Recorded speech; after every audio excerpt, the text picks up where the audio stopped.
Dans son monde actuel, où l'on rapporte tout à l'argent qui sert de jauge dans tous les domaines, l'amour fait-il exception ? Les sentiments ont-ils un coût financier ? N'est-ce d'ailleurs pas qu'un coût financier que de prendre la décision de se mettre en couple ? Y a-t-il des coûts cachés ?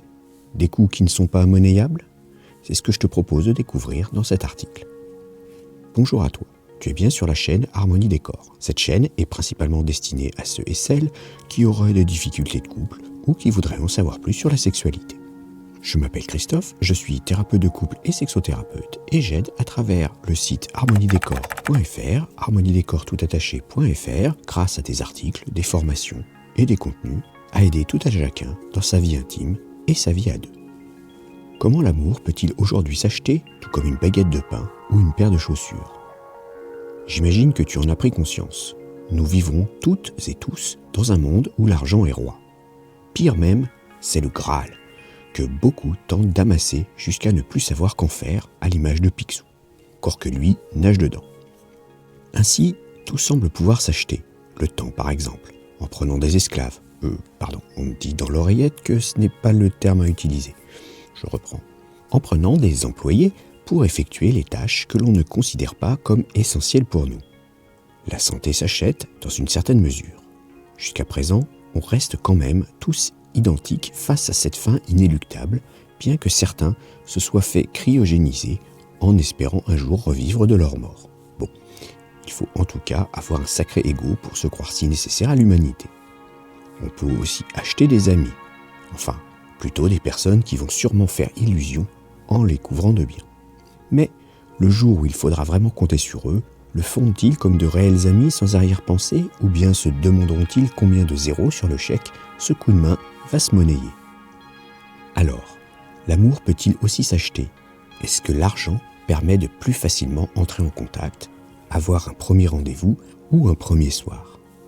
L'amour a-t-il finalement un prix ? C'est la question que tu dois te poser lorsque tu sembles plus attiré par l'aisance supposée de la relation plutôt que par l'élan provoqué par tes sentiments. Mais le couple, une fois constitué, est-il épargné par le pouvoir de l'argent ? C'est ce que l'on aimerait pouvoir prétendre. L'amour est le plus fort, la richesse n'a pas de prise sur les sentiments. Pourtant, il faut le reconnaître, les publicitaires ont bien compris l'intérêt de monétiser les sentiments. Par exemple, la Saint-Valentin. Je le rappelle, c'est le 14 février. C'est avant tout une fête commerciale avant d'être autre chose. Ils t'ont appris qu'il fallait offrir un cadeau à ton ou ta partenaire. Restaurant, sortie, présent, etc. J'avais d'ailleurs déjà fait une vidéo à ce sujet que je te conseille de revoir en cliquant ici en haut à droite ou en allant voir le lien dans la description. Les anniversaires et les fêtes sont également devenus des dates qu'il faut célébrer avec des cadeaux. Certaines personnes se sentent presque trahies quand le présent n'est pas à la hauteur de leurs espérances ou pire encore, lorsqu'il est absent. C'est donc une attente forte, mais par conséquent, c'est aussi une pression que l'on doit se mettre pour trouver ce qui va faire suffisamment plaisir et même surprendre en provoquant un émerveillement si possible. Est-ce donc normal que les cadeaux soient ainsi une source de pression ou de tension dans le couple ? Eh bien, on peut mieux le comprendre quand on a conscience que les présents sont une des formes du langage amoureux. Pour rappel, d'après Gary Chapman, il existe 5 langages de l'amour qui sont les paroles valorisantes, les moments de qualité, le toucher physique, les cadeaux et les services rendus. Il y a donc 2 langages ici où l'argent entre en jeu. Les as-tu détectés ? Il y a bien sûr les cadeaux, mais également les services rendus. En effet, on dit que le temps, c'est de l'argent. Donc, échanger son temps pour montrer son amour, c'est un investissement de son propre temps que l'on donne à l'autre pour un service particulier. Le temps passé à rendre un service est d'autant plus précieux que de nos jours, offrir du temps dans cette société en constante accélération est une bien belle attention. Je vais terminer par ce que l'on appelle l'amour tarifé. Bien évidemment, même si l'on peut utiliser le mot amour, il s'agit la plupart du temps simplement de relations charnelles. Même si parfois il peut y avoir des sentiments. Ils sont alors généralement unilatéraux. On va donc ici payer pour un moment plaisant pouvant souvent conduire à l'orgasme, pour le client tout au moins. Ils sont habituellement masculins. Cependant, comme il n'y a pas vraiment de sentiment derrière ces échanges commerciaux, je ne vais pas davantage en parler. Ainsi, peut-on dire que l'amour a réellement un prix ? Ce prix n'est-il d'ailleurs uniquement financier, même si l'on peut dire qu'il coûte ? En effet, Se mettre en couple, c'est accepter de réduire son périmètre de liberté. Il ne sera en effet plus possible de ne faire que ce que l'on veut. Il sera indispensable de prendre en compte les besoins, les attentes de son ou sa partenaire, mais aussi ceux du couple. Sans cela, la vie de couple n'est pas possible et va conduire les partenaires à un état de mal-être qui conduit petit à petit vers de la souffrance et souvent vers de grosses difficultés. Ainsi, si tu n'es pas prêt ou prête à réduire ta liberté, et surtout, si cette limitation ne peut se faire sans te faire souffrir, il est alors préférable de ne pas se mettre en couple. La liberté compatible avec le couple peut parfois demander des efforts conséquents qu'il faut tenir dans le temps.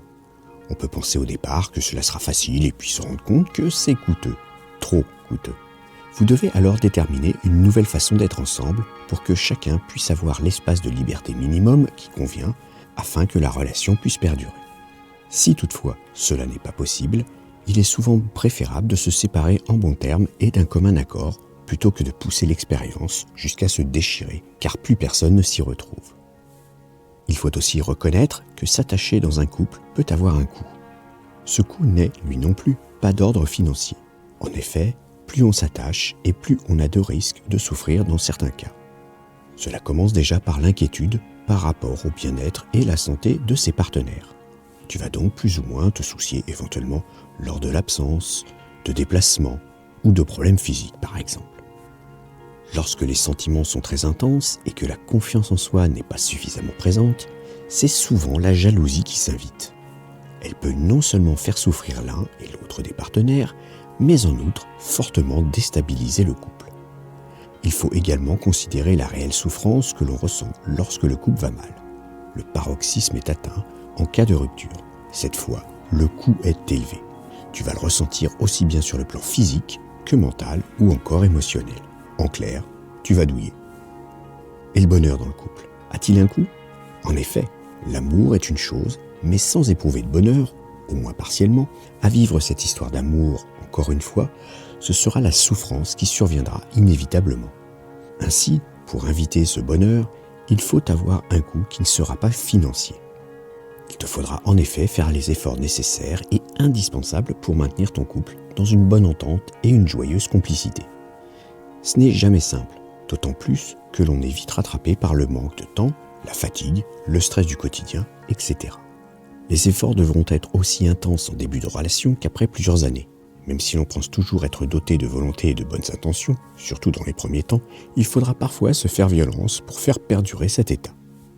Ce sera donc un investissement payant non négligeable qu'il te faudra assumer pour espérer vivre harmonieusement en couple.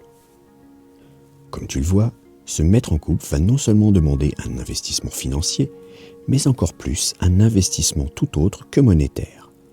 C'est même ce dernier qui sera le plus important pour réussir à vivre à deux dans le plaisir et le partage. Je te propose de me dire dans les commentaires ce qui te semble le coût le plus essentiel dans une relation. Merci d'avoir écouté cette vidéo.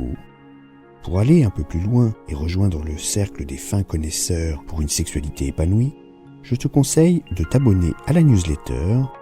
Tu retrouveras l'article complet, il te donnera plus de conseils et des astuces.